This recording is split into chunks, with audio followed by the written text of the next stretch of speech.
اب اس کو لاکر سے ویڈیو نکالنے کے لیے ضروری تھا کہ وہ واپس استنبول جائے۔ ایک وقت تھا جب وہ اسے روکنا چاہتا تھا، مگر آج وہ خود سلیمان ماموں کے پاس گیا تھا وہ انہیں سمجھا سکے۔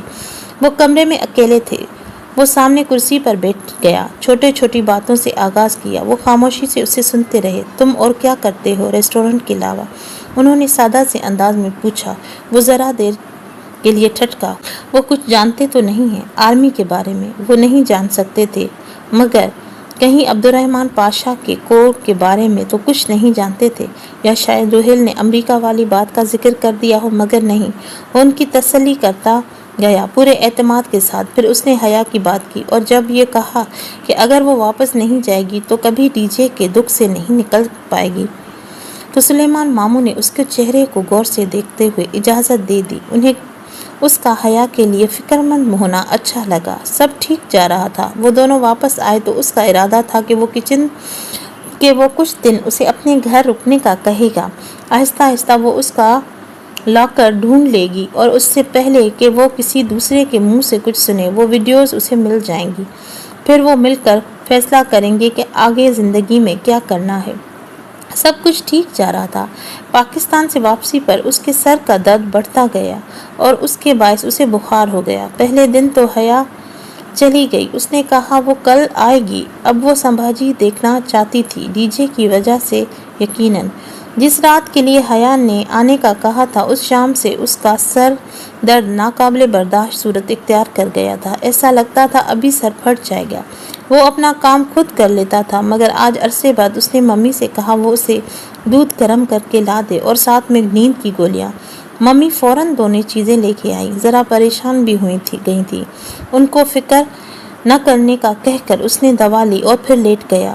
حیا آئی تو وہ اٹھ جائے گا، ابھی تھوڑا سا نیند کر لے۔ نیند میں جاتے ہوئے بھی اس کے اندر متقاعد سی جنگ چھڑی ہوئی تھی کہ وہ اپنا MRI پھر سے کروائے یا اسے درد کو نظر انداز کرے۔ وہ کسی بری خبر سے ڈرتا تھا۔ اس کا کیریئر، اس کی منزل ناکارہ فوجی قرار دے کر ریٹائرمنٹ۔ رات کا جانے کون سا پہر تھا جب اس کی آنکھ مسلسل بجتی ہوئی گھنٹی سے کھلی۔ اس نے اٹھا کر چاہا تو سر بے حد وزنی ہو رہا تھا۔ بمشکل وہ کہنے کا سہارا لے کر سیدھا ہوا اور فون دیکھا۔ سفیر عثمان۔ جب اس کا فون کان سے لگایا تو اس کی آنکھوں کے سامنے بار بار اندھیرا چھا رہا تھا۔ جب اس نے سفیر سے بات سنی تو اسے جیسے زور کا چکر آیا تھا۔ عابد بھائی، ایک لڑکی کا فون آیا ہے اور اپنا نام حیا بتا رہی، اور وہ کہہ رہی کہ اسے اغوا کر لیا گیا ہے۔ وہ رات شاید اس کی زندگی کی طویل ترین رات تھی۔ انڈیا میں را کی تحویل سے میں گزاری ہوئی راتوں سے بھی زیادہ تلخ، زیادہ تکلیف دہ اور زیادہ بھیانک۔ اسے لگا تھا وہ حیا کو کھو چکا ہے، صرف اس لیے کہ وہ اس کی نگرانی نہیں کر سکا، وہ اس کی حفاظت نہیں کر سکا۔ وہ لوگ اسے اغوا کر چکے تھے صرف اس لیے کہ اس رات عبد الرحمن پاشا سو گیا تھا۔ وہ اس کو لے گئے تھے۔ وہ کیا کرے؟ وہ کدھر جائے؟ وہ کیا کرے اب؟ وہ بمشکل بستر سے اٹھا، چہرے پر پانی بھی نہیں ڈالا، بس جیکٹ اٹھائی، پستول جیب میں رکھا، اپنا خاص چاقو جراب کے ساتھ باندھا اور فون ہاتھ میں لیا، باہر بھاگا۔ گاڑی تک آتے آتے اس کو چکر آ رہے تھے۔ باہر سردی تھی، ہڈیوں کو جما دینے والی سردی، اور اندھیرا، دنیا جیسے ختم ہو گئی ہو، برف کا ڈھیر بن گئی ہو۔ وہ رات برف جیسی رات تھی، سرد اور قہر آلودہ، سفید اور ٹھنڈی۔ کار اسٹارٹ کرتے ہوئے اس نے سفیر کو بیک کال کی۔ کچھ بتایا اس نے؟ وہ کدھر ہے؟ باسفورس برج کہا۔ میں کال بیک کر رہا ہوں مگر کال نہیں جا رہی۔ اس کا نمبر رومنگ پر ہے اور بیلنس ختم ہو گیا ہے۔ مگر مسئلہ یہ تھا باسفورس برج بھی تو دو تھیں، ایک فرسٹ باسفورس برج جس کو عرف عام میں باسفورس برج کہا جاتا تھا، اور دوسرا سیکنڈ باسفورس برج جس کا نام سلطان احمد برج تھا۔ یہ پل سلطان احمد مسجد، نیلی مسجد کی پشت پر تھا۔ چونکہ حیا نے سفیر کو پاکستانی موبائل سے کال کی تھی، اس لیے اس نے سب سے پہلے اپنے ٹریسر کا اسٹیٹس چیک کیا۔ وہ واقعی سلطان احمد برج کے قریب میں ہی کہیں تھا۔ دوسرا ٹریسر جواب نہیں دے رہا تھا۔ وہ سمجھ نہیں سکا کہ حیا اسے کال کیوں نہیں کی۔ اس نے عثمان شبیر سے مدد مانگی، مگر اس سے کیوں نہیں؟ نہ جہان سے، نہ عبد الرحمن سے، کیوں؟ اس سے کیوں نہیں؟ لیکن ابھی یہ ثانوی باتیں تھیں۔ اسے جلد از جلد حیا کو ان لوگوں کے شکنجے سے نکالنا تھا۔ وہ جانتا تھا وہ کون لوگ ہوں گے۔ وہ آرگنائزر کرمنلز ہوں گے جو لڑکیوں کو اغوا کرتے تھے، اور استنبول میں ان کو بہت سے گروہ کام کر رہے تھے۔ ترکی اس شے کے لیے خاصا بدنام تھا۔ روس، یوکران، مالدیپ کی لڑکیاں نوکری کی لالچ میں ادھر لاتی جاتی اور بیچ دی جاتی، پھر زبردستی ان سے وائٹ سلوری کروائی جاتی، یعنی کال گرلز بنا دیا جاتا اور ان کے پیسے وصول کیے جاتے۔ جتنا وہ سمجھ پایا تھا وہ کسی شپ پہ تھی۔ وہ لوگ اسے کہیں دور لے جا رہے تھے۔ سلطان احمد برج پر پہنچ کر اسے بات کی تصدیق بھی ہو گئی۔ ایک شپ سامنے ہی تھا، اس کا ٹریسر بھی وہیں کا اشارہ دے رہا تھا۔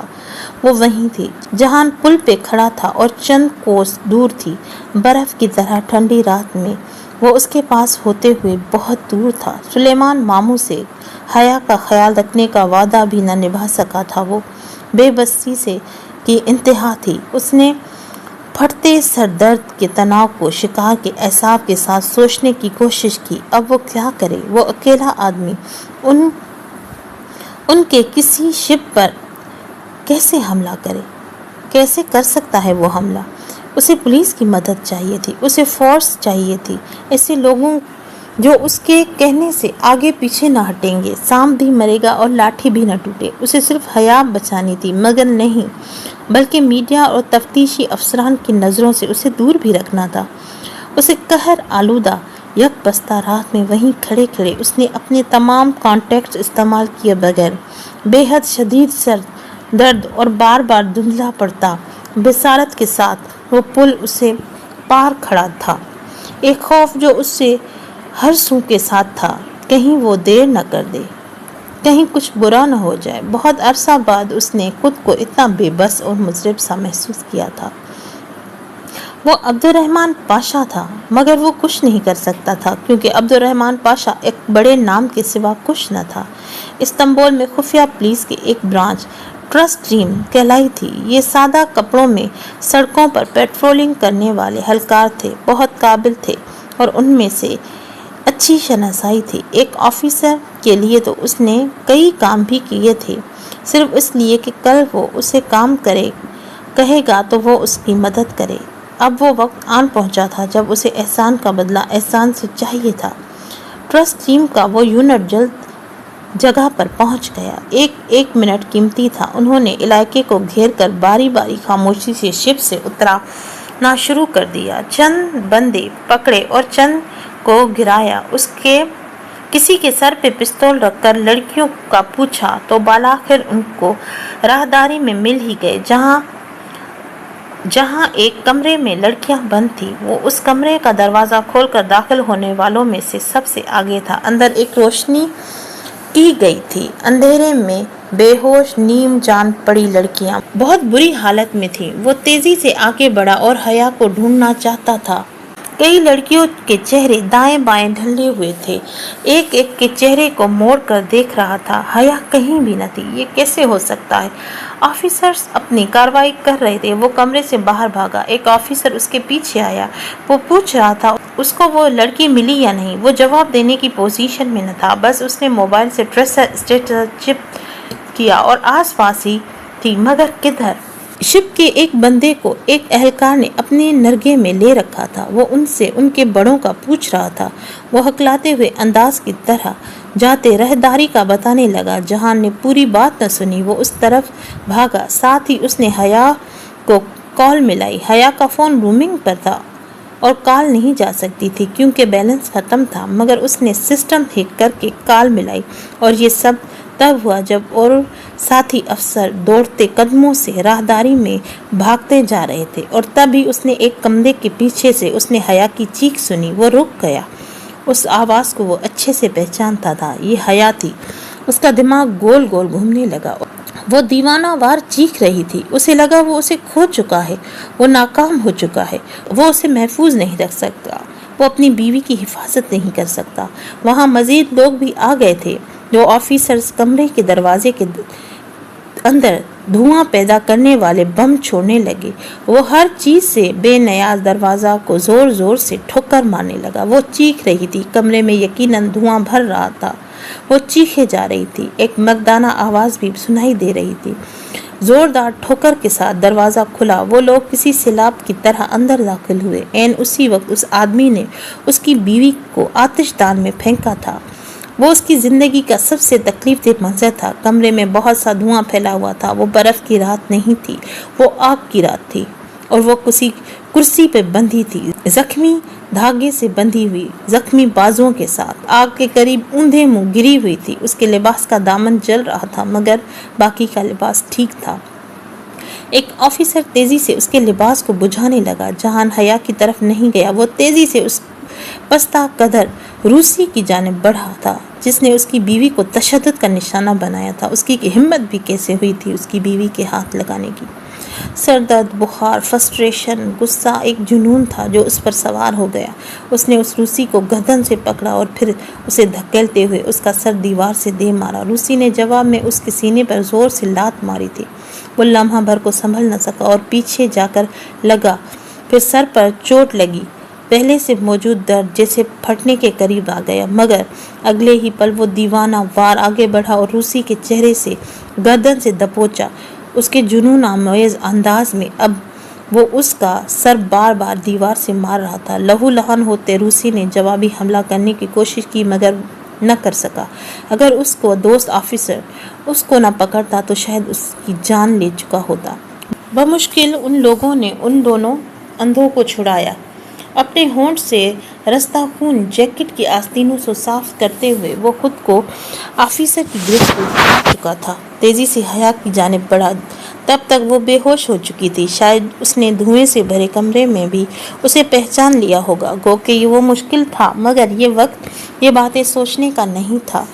وہ ابھی صرف اور صرف اس کی خیریت چاہتا تھا۔ وہ زخمی تھی، اس کا خون نہیں نکل رہا تھا، مگر اس کو جلایا گیا تھا، داغا گیا تھا، اس کے سر پر گرم مایع گرایا گیا تھا اور جلد از جلد طبی امداد چاہیے تھی اسے۔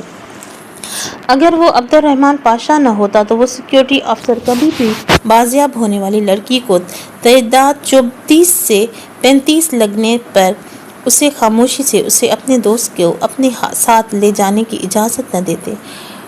ٹرسٹ ٹیم نے اس کے ساتھ تعاون کیا تھا، البتہ اسے پتہ تھا اسے کیس کے مزید تفتیش کے لیے اسے بلایا جائے گا۔ وہ بھلا اس سینکڑوں دفعہ بلوائے، مگر حیا نہیں۔ وہ اسے ان سب سے دور رکھنا چاہتا تھا۔ وہ اس کے لیے یہی کر سکتا تھا۔ اس سب کے باوجود وہ جانتا تھا وہ اس پر احسان نہیں کر رہا۔ یہ سب اسی کی وجہ سے ہوا تھا۔ اس نے ہاشم کو گرفتار شدگان میں دیکھا اور جیسے کسی نے اس کے اوپر دہکتے کولا ڈال دیا تھا۔ ہاشم جس کو اس نے حیا کا تعاقب کرنے کو کہا تھا، وہ ہاشم اس کی بیوی کو بیچ آیا تھا۔ یہ سب اس کا اپنا قصور تھا۔ اس نے غلط آدمی پر بھروسہ کیا۔ اس نے اپنی وجہ سے حیا کو اتنا نقصان اٹھانے پر مجبور کیا۔ وہی ذمہ دار تھا اس سب کا۔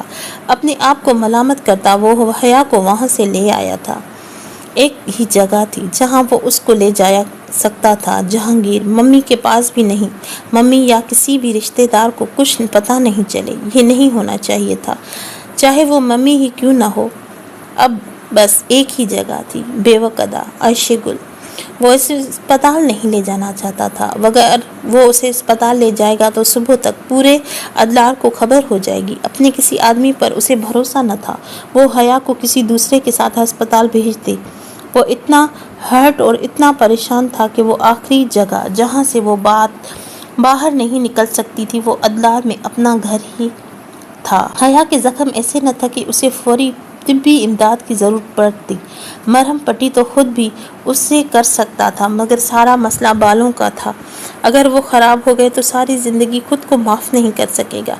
ابھی جلد از جلد اس کے بالوں سے ویکس اتارنا تھا اور اسی سلسلے میں عائشہ کے لیے کچھ کر سکتی تھی۔ عائشہ کو ان کاموں کا تجربہ نہ ہوگا۔